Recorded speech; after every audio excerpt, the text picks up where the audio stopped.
Yours truly, Denzel Kundalini, back with another mother video. So let's get straight into it. This is 15 craziest things that defy the laws of physics from yours truly, the sweet spot. So let's get straight into the video, man. Let's enlarge this real quick. What goes up must come down is a popular phrase. It's a metaphor or proverb that teaches us lessons about things like physics, the natural science that studies matter, its motion and behavior through space and time, and the related entities of energy and force. Makes you wonder how it's possible it's still there after so long and so many earthquakes. It's one of the most fundamental scientific disciplines, and it's how we understand how the universe behaves.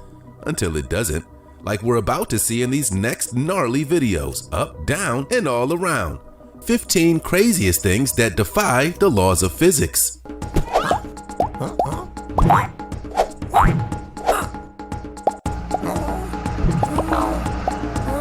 African shaman levitates. A film crew was on hand to see people of this tribe violate all the laws of physics. This is alleged to be an authentic levitation performed by an African shaman. As the drums pound in the ritual, the shaman, in a trance-like state, oh hell nah, look at that nigga feet, girl. An authentic levitation performed by an African shaman. As the drums pound in the ritual, the shaman, in a trance... Hell nah, this shit ain't real. Y'all believe this is an African floating shaman? Hell no! What? Y'all believe that? Come on, man. Come on, this will be all over the news. Or would it? I don't know. Y'all tell me down in the comments. Like state suddenly starts rising off the ground in the middle of a fiery circle. Looks real to us, but is it possible? Levitation is the rising of a human body and other objects into the air by mystical means. While believed by some in certain religious communities to occur as a result of supernatural, psychic, or energetic phenomena, there's no scientific evidence of levitation ever occurring. Alleged cases of levitation can usually be explained by natural causes such as trickery, illusion, and hallucination. Various religions have claimed that's what it is. It's goddamn trickery and it's hallucination. He goddamn playing a trick. It's a camera and a goddamn string pulling his ass up, and the camera's super blurry and it's making it seem like he's floating and levitating and doing some spiritual goddamn spiritual donkey shit. Now I'm a flying talking donkey. You know what I'm saying? Like this shit, I don't know, man. I don't believe that you can, you know what I'm saying, break the laws of physics. Not in this universe. I don't know, man, but we about to keep going and see what else this joint got cracking. Examples of levitation amongst their followers. This is generally used either as a demonstration of the validity of power of the religion or as evidence of the holiness or adherence to the religion of the particular levitator. If that's African the case, shaman, clearly this shaman is deeply devoted. It's very dark in the footage, so if there is trickery, like hidden cables or pulley systems, we probably wouldn't see it. And if this shaman is some sort of superhuman with superpowers, we'd expect him to show it off now and again, right? We sure would. Never-ending seesaw. When something moves perpetually, it means it never stops. Like, at all. A perpetual motion machine is a machine that can work indefinitely without an external energy source. So if you build one today and set it going, it'll keep going till the end of time, till rapture, till we all go extinct. And if the earth isn't destroyed or your machine... Amazon Fresh have grocery stores, they have everyday low prices, and even weekly... ...or your machine isn't destroyed, it'll still keep going in that little corner somewhere. Is such a machine possible? If so, it'll break the first and second laws of thermodynamics. But you know humans, especially the science ones, they're all pro, never say never, and nothing is impossible under the sun. Let's take a look at what a perpetual motion machine would look like. 1. The moving parts must not touch each other. 2. The device must be operated inside a vacuum, a place where there's no air. And 3. The machine should be mute. It shouldn't produce any sound because the sound is also a form of energy. However, even with all those rules, over 7 perpetual motion machines have been made. Yes, not everyone believes some things are impossible. There are a few designs on the internet like Baccarat's wheel and overbalanced chain invented in 1150. That's a long time ago, and it's probably been moving since then. There's also the perpetual motion seesaw. This one uses 2 golf balls to continuously change the center of gravity of a structure. It looks interesting, doesn't it? Imagine a future where fields of golf balls clicking along provide the world with power. How cool would that be? That's dope. Vertical driving. Cars are supposed to be driven on the road. They're supposed to obey the red, yellow, and green traffic lights. But what you're looking at isn't a car on the road. It's a car moving upward at about 90 degrees. And no, that's not Vin Diesel in Fast and Furious. This is real life. It's in the nature of Jeeps to be lightweight climbing machines, to scale vertical rock walls and climb massive boulders.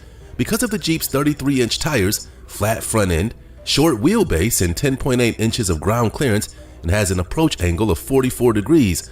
In case you're wondering, the approach angle is the measurement from the point where the front tire meets the ground to the lowest part of your car, which most times is the front bumper. This is just one of the multiple. Yeah, I seen one of those go down before trying to get up a hill just like that, and it literally just flipped and boom, it fell right on the top. And the dude was trying to get out. Oh, I got fucked up. Shit. Yeah, I'll be careful doing that, Crazies. That makes Jeeps suitable for rock crawling. This is just one of the multiple features that make Jeeps suitable for rock crawling. Let's add that a single beam connects each pair of wheels, so both wheels remain firm. If one wheel is forced to go up on a rocky hill, the other wheel automatically goes down. Also, factor in Jeep's capacity to disconnect the parts that keep the car from swaying, giving you unlimited flexibility when you climb the toughest obstacles. Even with the insurance that you and your vehicle wouldn't tumble back down the hill, you have to have some Vin Diesel in you to enjoy the thrill of rock crawling. Tinted tint. You think the previous item is the greatest technology you've seen until you see the next and go, no, this is the greatest technology. The Rhino Blind's R180 see-through hunting blind takes hunting to a whole new level. If you're a hunter, this might be the greatest gift you get yourself. The two-way mesh system, made from scrim material, allows the hunter to see outside clearly while preventing the wild game from seeing him. We think that's pretty cool. The tint appears opaque when lit from the inside, but if the lightning source comes from the other side, you can see right through it. The tint becomes invincible. It blends in seamlessly with almost every environment. With its camouflage pattern, to the prey, it's just the woods, not a hunter crouching with a gun in hand. What makes it even better? It can hold up to 3 people comfortably, and it has a silent slide window technology that allows you to adjust your shooting window without scaring off the game. So instead of perching in a tree, why not get yourself? You know the military got that. You know they camping and doing all types of stuff in the wilderness, and when they, preparing for combat or where they gotta sleep close to enemy's territory, this kind of stuff comes in handy for sure. Hunting, or scratch that, a magical blind. Hydrophobic cars. Imagine driving in the rain and your car is the only dry one on the road. Yes, dry in the rain. Water majestically slides off of it, and even dirt too. So when your white SUV gets a big brown splash, it slides off and your car remains spotless. This is possible thanks to hydrophobic coatings. A hydrophobic coating is a thin surface layer of water repellent usually sprayed onto a clean vehicle's body. It's made from composite materials and silicone. Hey, get this for your cars. Go ahead and get that stuff, that resistance, that water resistance. That's just dope. Get it. It'll save you money. You know what I'm saying? Rust, all types of, you know what I'm saying? You get my drift. Dioxide is the major ingredient. After it's sprayed on a clean but wet car, it's rinsed off and dried. Why do people put this stuff on their cars? It's because hydrophobic coatings make your car's paint surface very slick, making it difficult for water to accumulate on your paintwork. It also makes it easier for water to roll off the surface of your car when it's in motion. It repels fog and moisture and prevents rust. These coatings usually last for a year before you need to reapply. Some people don't even stop at the car's surface. They coat their rubber trims in glass and wheels too. Hydrophobic coatings make wheels easier to clean. Who doesn't want an always dry and stainless car? Golden Rock Temple. The Golden Rock is the third most sacred and most important Buddhist pilgrimage site in Burma. Pilgrims come from around the world to worship the rock that seems to defy gravity as it continuously... I don't know about worshiping a damn rock, but a golden rock, that's dope. But worshiping a golden rock, what's up with people worshiping goddamn rocks and worshiping continuously old, crusted up, dead people and goddamn worshiping candles and shit? Like, people will worship anything. But they worshipped me. I mean, worship my lighter. What the fuck? Carrying on. Let me not be judgmental. No offense to nobody's religion or nothing like that. You know what I'm saying? I'm just saying people do worship material objects. This is a rock, okay? Holding down the 3,609 foot high Mount Kyaktio. The Golden Rock has been there for over 2,000 years. We believe it'll stay like that forever. Legend states that the rock is unsteadily perched on a branch. That joint just sitting right there like stuck. They said that shit been there for how long? God damn, that shit ain't fall, nothing, no earthquakes, no storm. That rock is something up with that rock. That rock is special. I'm not going to say worship the rock. I'm not going to say that, but that rock is dope. That's a dope rock. Did they paint the shit golden? Let's see. Legend states that the rock is unsteadily perched on a strand of Buddha's hair. Another legend says that a priest impressed Buddha and the celestial king used his powers to carry the rock to the point it sits now, specifically choosing that rock because of its resemblance to the priest's head. We should stick to the legend about Buddha's hair. Don't you agree? Big ass head. Boy, he must have had a big ass head. He said it resembles the priest's head. God damn, boy. You got a little body and a big ass head.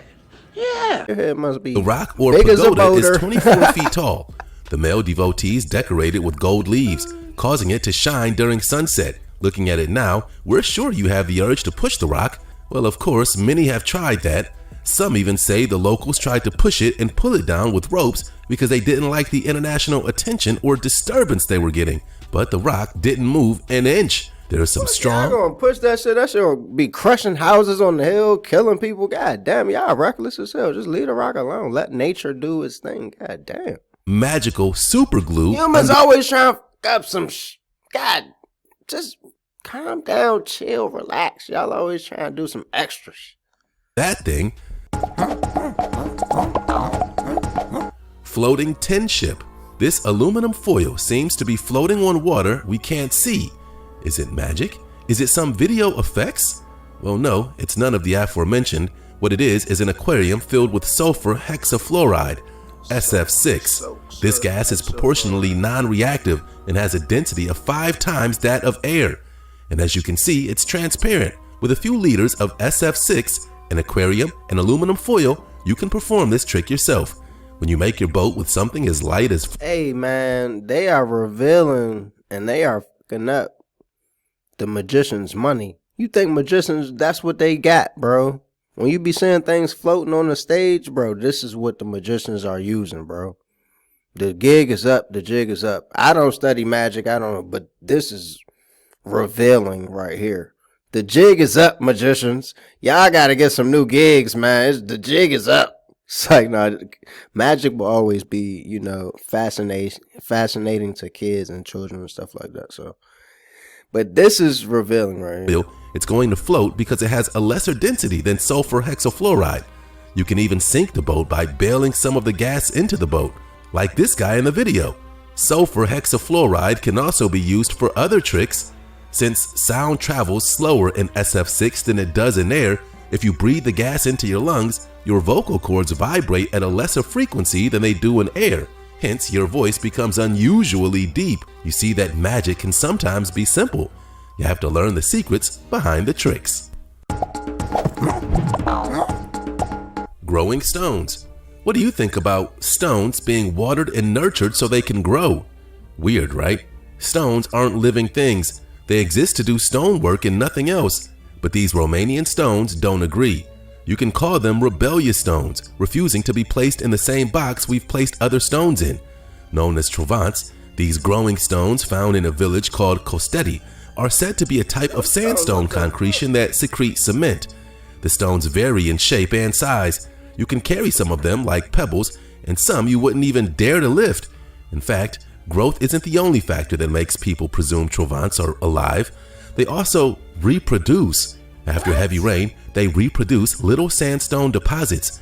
Another fascinating thing about them is when cut open, there's spherical rings inside, similar to the rings of a tree trunk. They aren't the only stones that grow. Rocks grow over time due to erosion and accretion, but it takes thousands of years for a noticeable change in the size of a rock. It's believed by some that these were shaped. That looked like an alien did that right there. That's some alien artwork right there. Talking about some alien sculptures being produced right there. Carrying on.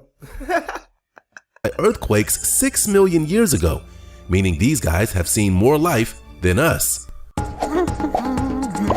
Alright, man, yours truly, Denzel Kundalini. Like, subscribe. We gonna finish this video on part 2. Lego, we going up, man. Like, subscribe to the channel.